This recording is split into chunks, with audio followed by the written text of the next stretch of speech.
This is Lisa from Mobile Tech Review, and it is Smackdown time. Now, I thought this would be an interesting thing to do, and these have been two of the very popular laptops that we've reviewed recently. This is the 13-inch MacBook Pro here on my left, and on the right side over here, it's the latest generation of the HP Spectre x360. They're both 13-inch laptops. They both came out at about the same time. Now, the HP is a convertible 360-degree hinge, so it's a little bit different from a Mac where you can't do that, obviously, or even touch the screen. But in terms of price, this pretty nicely configured HP here is $1159 for a Core i7 with 8 gigs of RAM, a 256 gig SSD, Kaby Lake, Intel 7th generation, latest CPU. The 13-inch MacBook Pro, well, what a brouhaha over that one, huh? It's kind of not so pro in the way it used to be. It got rid of some of the pro features like a real comfy, cushy keyboard and lots of ports and stuff like that. So it's kind of more in the Ultrabook segment, especially the base model that we have here that retains the FN row, a genuine escape key and power button still exist on this one. It starts out at $1,500 for a Core i5, 8 gigs of RAM and a 256 gig SSD. So you know they have a lot in common. And I know for some of you who are thinking about getting that 13-inch MacBook Pro, you were waiting for the refresh. And now you've seen it and you say, well, I don't know if that's for me. There's Windows competition. I could get some fancy things like, well, that 360-degree hinge, that touchscreen, stuff like that. So we're going to compare them now. So in terms of build quality, well, the HP Spectre line is HP's premium line. And if you go to their website, it's marketed almost as a real high-end accessory for your fancy home or office. It's so good looking. It's aluminum unibody. So is the MacBook Pro. The MacBook Pro has always been the paragon of build quality, a good look, simple design, and it is certainly a simple, clean design. Not that much changed from the previous generation. It's slightly been a 12-inch MacBookified, a little bit thinner, but you know, not as tapered, not as skinny. A slight update to the look. So the HP right now, it is just available in what they call natural silver. We'll probably see the return of ash silver, which was that kind of dusky, bronzy, gunmetal-y look that was nice. Who knows what they're going to do there. This one's also available in traditional silver, your Mac, or this new space gray look. You can see they're about the same size because HP smallified theirs, Apple smallified theirs. There's a race to smallification here, and that means in terms of footprint, they're both very thin machines also. But you can see how close they are there. They're pretty darn close. Both of them are really classy and nice looking, fairly clean and understated. The HP design's a little bit busier. They go with things like the shiny stainless steel look on the sides here. And this, which I like, and some other companies have even copied it, this kind of double barrel meeting over here is very nice. Now, the HP weighs 2.8 pounds. It's lost weight from the previous generation.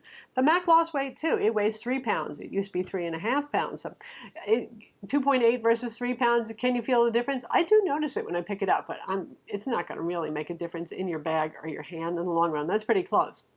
What is impressive is that HP has the 360-degree hinge. Usually convertibles weigh a bit more. They need more reinforcement around the frame, heavier duty hinges and all that stuff. This is still a rigid monster, every bit as rigid as MacBook, but it does this and this and this. Presentation mode, you got your tent mode if you want to watch a movie. You can do this, and of course it's a touch screen too. So for those of you who have been using Macs or just traditional laptops and you've been intrigued by doing this, I mean obviously 2.8 pounds is heavy for an everyday tablet. This does not replace an iPad, but there are times when you're just sitting on the couch and you just want to look something up that this is pretty nice. Or say you want to do a little touch up in Adobe Photoshop. Sadly the pen support's gone here, but you can still use your finger a lot easier than a mouse often when you're trying to outline something, to do a mask, something like that. You can use a capacitive stylus with this. Again, the kind that are made for iPads or any capacitive display. You don't have palm rejection there, but it is a way to take notes or to outline things precisely if you're editing in Photoshop. This is not a drawing tool without the active pen though. Display. Okay, this is where the Mac does pull ahead. This is the best display they put in a laptop in a long time. They've been happy to roll with the rest of the market and doing 75% of Adobe RGB and full sRGB coverage and having a pretty bright 300 nit display. Well, the 13-inch MacBook Pro here, this one has 500 nit display. We actually measured a little over that with our colorimeter.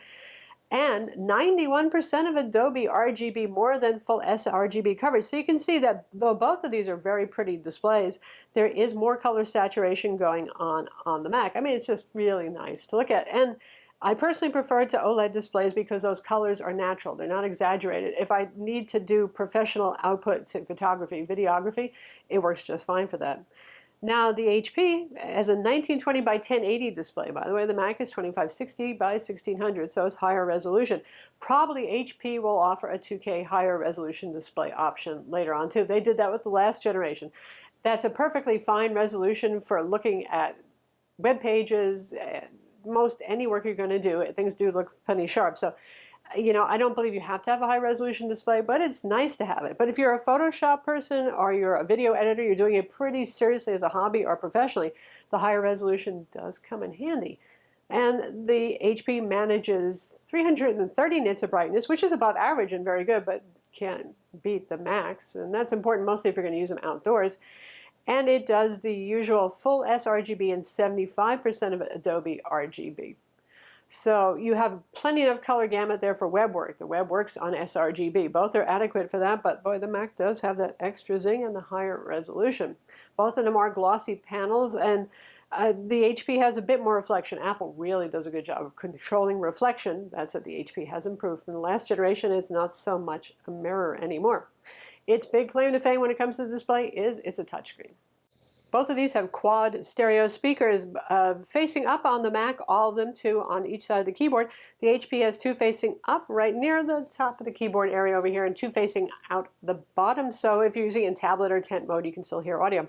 They both sound very loud and full. They're both very good. The HP is actually louder, considerably louder, though it will start distorting above 80% volume. That said, I haven't needed to go above 65%. It fills your average house-sized bedroom, just at very well at 65%. They're both loud, they're both full, they're both very nice. HP louder, I give the nod to Apple for avoiding the distortion at very, very high volumes though. The keyboard as well, if you've watched my video review of the 13-inch MacBook, I'm not a real fan of that butterfly keyboard because I type 10,000 words at least per week. There's a very, very low travel keyboard, 0.5 millimeter, half a millimeter of travel. It does have improved clickiness over the 12-inch MacBook, but it's just jarring, kind of loud, and as somebody who types a lot, it's just not really something that I don't think I could ever come to enjoy. I tried for a long time with the 12-inch MacBook, it didn't work. But if you don't type a lot, then it's fine. If you actually have used it, the 12-inch MacBook keyboard, or tried this one and you like it, more power to you. Some people can get along with it. Overall, though, probably more people are like, well, it's a compromise to make a machine even thinner. Now, HP has a 1.3 millimeter travel keyboard that would have been considered on the short side, like the Dell XPS 13 and the Razer Blade Stealth. They have the same key travel. But HP's worked some wonderful engineering here, and the key damping, the feel of the stroke, the non-harshness of the bottom of the keystroke when you're pressing down, the quietness of the keyboard. This is a really enjoyable keyboard if you type a lot. I would personally much prefer to type on the Spectre x360 than the 13-inch MacBook Pro.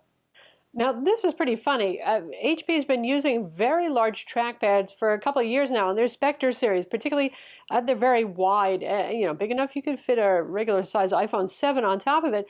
And now it looks dwarfed because Apple has gone with the super, super humongous Force Touch trackpad.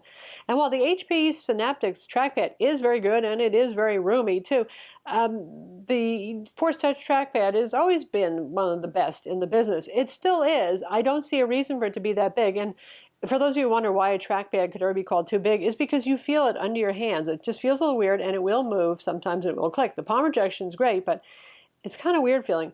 And also, I've been having a little bit of trouble getting used to it so far, dragging files around, probably because it's so large that sometimes my hand just wanders to the wrong part of the Mac trackpad. But they're both excellent trackpads. If you can, I suggest trying it to see how you feel with the super, super huge trackpad on the MacBook versus the, large but not that crazy big one on the HP Spectre x360. So how about ports? Well, both of these are pretty port constrained, and Ultrabooks, they do make concessions. And if we look at the 13-inch MacBook Pro as an Ultrabook rather than a so-called Pro laptop, well, that's okay. Both of these have two USB-C Gen 2/Thunderbolt 3 ports, so they're equal on that footing. They both have a headphone jack, thank God.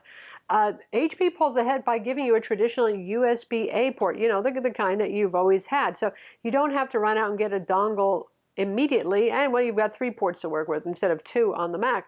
So oddly, the Pro machine is beat out on ports by the HP, but none of these are going to just wow you with the number of legacy ports.